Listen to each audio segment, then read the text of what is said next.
Oh dear. Okay. Well, yeah, I think like most people I have a pretty non-linear journey. I am a product of what I think are my options at the time. So Yeah. when I knew that I wanted to do something that was going to make the world a better place. Love that. So since I was a kid, I mean, I'm assuming most kids have this problem where I was realizing like the truth about the world as a child and was like, "Wait a minute, that doesn't make any Yeah. sense. why why is everybody so mad at each other all the time? I don't get it.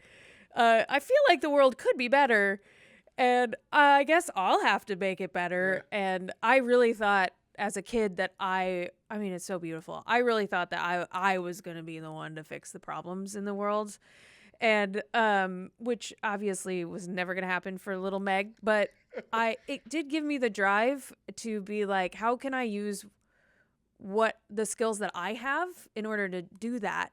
And as a kid, I also really wanted to uh change the world through comedy. Mm. When I was a little kid, I went to like comedy camps and improv classes for children, which I don't know if that's weird, gross, or some of the exercises I can't imagine having to see children do that. But anyway, as a kid, I was really excited about doing that. And then so I combined that with, I also really liked to make art, and I really liked visual art and expressing myself. So I learned how to do all of those things and really hoped that whatever passion would just kind of take Mm-hmm. over and I'd go that route. And that's kind of how it's been, where I find that a lot of times I am really passionate about one part of that, and I'll go 100% for that thing for a while, Yeah. and then I'll be like, no, I want to do comedy again. So I'll go in that route. And I think that the magic of my career is that it's been a little bit of everything that I find really fulfilling. Love And that. what I try to do as much as possible is just put it all together, which I think is really fun because it allows me to mix design and comedy and performance in a way that most other people can't, because most designers aren't performers For and sure. most performers aren't Yeah. designers. So it allows me to do something atypical. So that's really where my journey began, and I'm still definitely figuring it out and acquiring more skills and trying to put those into my career as well. Yeah. And I feel like that's the I don't know what it is, but I also feel that where I'm like, I just got to get all the skills. I just got to learn all this stuff. And it's like, maybe that's just a curiosity and we allow ourselves to kind of go after it because we're in this. I think design and creative is so weird, like as a career, because like one of those things where it's like, if I was just a normal person collecting all these skills, they wouldn't amount to, like they would be things, but Yeah. they wouldn't be valued in the same way. But because I'm a creative, I can go get these things, and they're like, "Oh, we'll pay you for that," and it's like, "What?" Like, so Yeah, you're random. so right. It does. Yes, it is interesting because there's that like age old argument of like you don't have to monetize everything you're Yeah. interested in. And I've definitely gone back and forth with my own thinking on that too, where I'm like, why do I always have to think of Hmm. everything as like part of my business? But I think that's because I have always thought of my like quote unquote business as just me. Yeah. So it is confusing when I am always just acquiring new skills and blending it in, but it's a way for me to just find joy and fulfillment in what I'm doing. And if I can get people to pay me to do the things I enjoy doing the most, that's a win for me. Yes. Isn't that what everybody wants? Like I feel like that's the whole Yeah, like, well, if you work, that's the if you dream. do the thing you love, then it's like you never worked a day in your life. Isn't that the proverb? Like That is the proverb. so I don't know. I feel like I'm in this zone where it's like I'm very interested in a lot of things, and sometimes it's hard to understand how to tell the world what you want them to know or come by this thing when it's like, well, I'm a person, I'm all of these things, and I like just being myself Yeah. in front of people. So I don't know. I Yeah. feel like Oh that's the man, that conundrum of the week. absolutely. And I really try to be loudly as many things as possible Yeah. just to prove a point that people, I think we feel so much pressure all the time to condense ourselves down to like a niche or like be one concise thing. Yep. People love to just like assume you're one thing so that they don't have any more problem. Like they can Yeah, just it's put you in their easy. little bucket in their mind and Yes. move on. It's Yeah. very easy for people, but nobody is one thing. We're all so complicated. And so, yeah, I try to remind myself to not do that and to be very loudly a lot of things just on purpose so that people will try to think of me as all of the things that I am. And it honestly, it somehow translates, and I don't know how, but it's working. That's awesome. I think from like a business building perspective, I would make a lot more money if I was just one thing. Because that's just how the world works. But I am so much more interested in just having a fulfilling life than making money. For sure. So I I feel think that. my job here is to just do my thing and be complicated and allow other people to just observe someone being complicated. Yeah. Look at this person being difficult. Like, Yeah. they could be doing things so much. It could be so much more lucrative, and they're just being difficult with everything. And I'm like, Completely. if I got to be that person, I'll be that person. But yeah, I appreciate that. Like, I really do. Cause I feel like I'm sure it's not just me. There's a lot of, feels like there's just an expectation to be one thing. And that oneness is just so difficult. Like, we're so many things. Like, there's so many, like you said, you're just trying to mash all these things that you love into one, and that makes you, which makes more sense. Exactly. And I think that also sometimes I feel really optimistic about where we're headed because I feel like we have more freedom to be different from one another now more than ever. But also the algorithm is like flattening us more and more every day. And I think culturally, we're being rewarded for being as flat as possible and being as like one thing as possible more now than we ever have.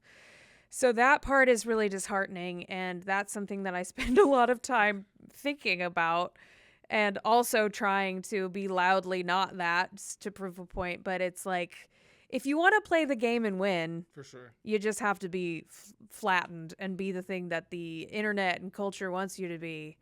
And then you win, but like, is it really winning? I don't think so. So I think you just kind of have to figure out for yourself what success is for you as an individual.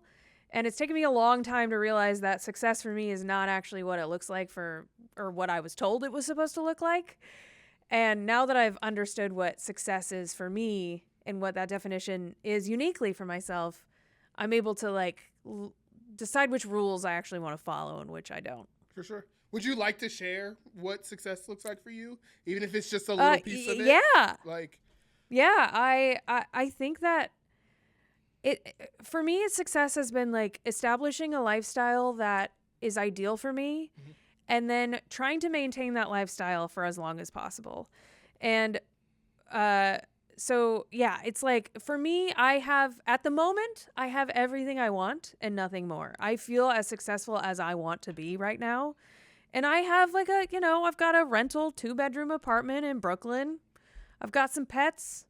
I have like a studio space. I got my gym. I have so many friends and I can travel. Like, I have the stuff that I need and I don't need anything more. I think for a long time I was chasing that definition of success that we are all taught to chase, which is just like acquiring more and more and like always leveling up in the type of stuff you have, the type of place you live. And I played with that for a while. Like, I moved to a different city where I could buy a house. I bought a house and I realized that I did not like owning a house. I felt really insecure because there weren't people on top of me. I love having people above me and below me. And so I learned that I just prefer renting. I don't like solving the problems that come with owning a home. So I went backwards by definition of success by going back to renting. And so I've just had to play with the idea of what I thought I was supposed to have at a certain point in my life versus what I was told, and realize that I actually don't want it that way. For sure. So I had to slowly figure out like what is enough for me in order to just continue to thrive. And for me, success is also just not working that I like to just have fun as often as possible. So if I were to put my head down and play the game and work really hard for 40 years, I would probably make a lot of money and have a lot of things. But I would be really unfulfilled at the end of every day. So for me, success is personal joy and fulfillment. But that's just my values. I have always valued that stuff over money and over having things. So for as long as I can continue to maintain the exact lifestyle I have now, I'm good. And my definition might change eventually, and I might want a yacht or something at some point in my life. I just want one boat. Like, I now live here. But for now, I'm boatless, and I'm happy. Yeah, I love that. Yeah, that's. I will say I had like the same experience where I went to school to be an engineer. And I don't even know if it was my dream. It was just always something my mom was like, hey, you're good at science and math. Let's go do this thing. And if you do it, it'll pay all of your student loans right away. And I was like, you know what, Mom? You always got my best interest in mind. And so I went and did it. I hated it, but I thought it was what I was supposed to do. And then I had my son, and I was like, how can I show up every day and like be a mentor to this kid who is seeing me go do something that I hate doing. And the universe has multiple times laid me off, and I think it's on purpose. It's like, go do that thing you're supposed to be doing. And so I've taken every layoff kind of as that now. Like, okay, go be who you're supposed to be. The lifestyle is super important. Like, now I'm freelancing. I'm at home. I get to see my son and my wife all the time. And we're in a 2-bedroom. I would like maybe a house, but I'm cool. I think I can hang out here. Like, even if it was like a 3-bedroom apartment, cool. I think we got a little bit more space. We can make that happen. But it's not, the ladder climbing is hard. It's just not your game. Like, it seems like someone else's, you're playing someone else's game. The rules don't make sense, and you're going to be miserable. Like, have fun. Yeah, that's a really good point. It's like, figure out what your own game is and play it just for you. Yep. Because you're right. It's a losing battle for everyone if they're just playing a game that was predetermined for them. Yeah. Based on somebody that like has like so much more money or power than them usually. So but it's really hard to break out of that thinking because we were raised with it and our parents were raised with it, and that's just how we've been doing it. For sure. It's just the programming. And so it's like, I mean, you can do the programming, but it's going to be sad. It's just, you're automatically signing up for sadness. So, but yeah, I love your definition, and I'm very happy that that's the life you're getting to live, especially like getting here is like most of the battle. So like getting here and understanding exactly like who you want to be and like what you want to do is all of the battle. So that's really cool.